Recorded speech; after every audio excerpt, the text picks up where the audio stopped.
When looking at the impact of coronavirus that is happening today, you can very easily notice the distressing implications this can have on people's lives and how it inspires fear amongst not just individuals but entire clusters of communities around the world, and how many companies are also seeking bailouts and the entire market is dropping. Essentially, we all have a lot more questions than answers. We are sort of in the same boat. But I'd like to take this time to share with you, despite the fact I am no medical professional or any sort of visionary who can tell you the future, I'd like to take this time to share with you my observance of what is currently happening in this moment. Now, when I refer to observation, I don't mean looking at it from a sort of individualistic perspective where my ideas and my judgments are my main focal point, the center of how I view or calculate or decipher what is happening. What I really mean in terms of observation is really stepping out of the box, if you like, stepping out of the personhood, stepping out of my mind and looking at it from a more sort of bird's eye point of view. What sort of implications, what sort of motions are we experiencing in the entire universe in this very moment?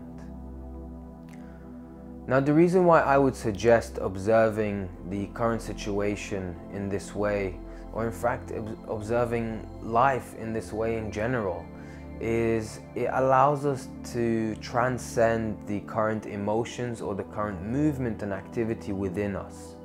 And if we can transcend the current movement and activity within us, we can also transcend the external movements that are happening in the world.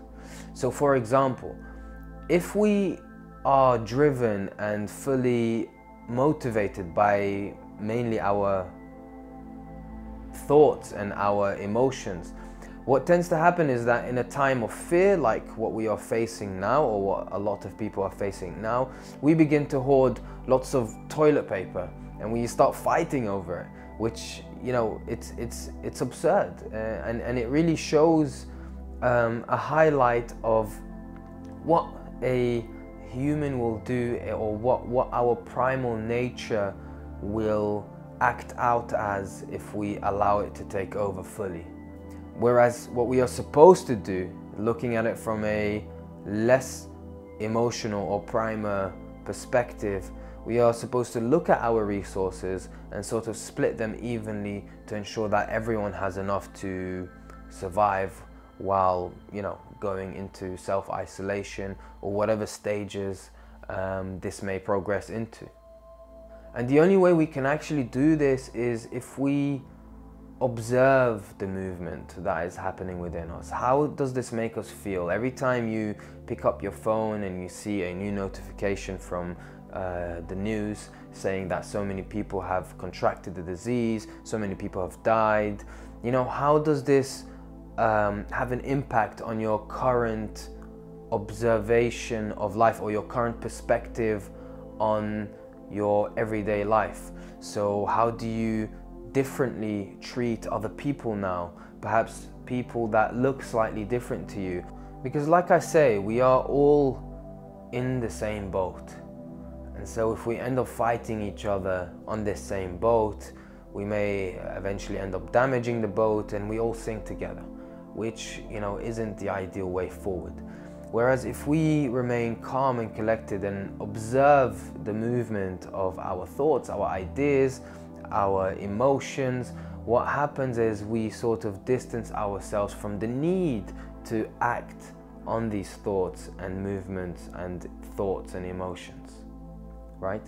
So this gives us greater vision, gives us greater space to look slightly more ahead, where we can say, you know what, let's stop fighting, let's stop, you know, thinking on a more every man for himself type of way, and think about how we can all contribute collectively in a more compassionate way, as this gives us greater vision. So instead of the boat being damaged because of our fighting, we will do everything we can to keep it afloat. And as cheesy as it sounds, you know, in times like this, compassion is really the way forward. Unity, love, compassion, all of these cheesy things, it is the way forward.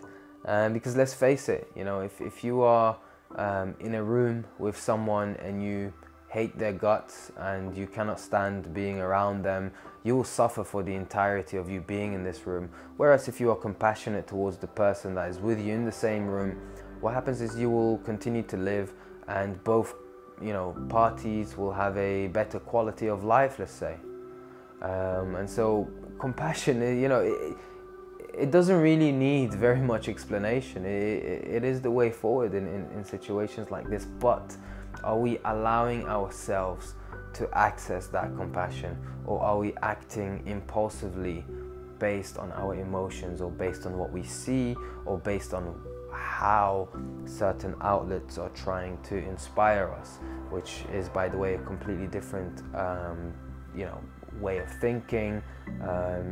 It can be an unconventional way of looking at things, you know, also questioning, you know, how suddenly this virus has come about. You know, is it from a bat, or is it from a lab?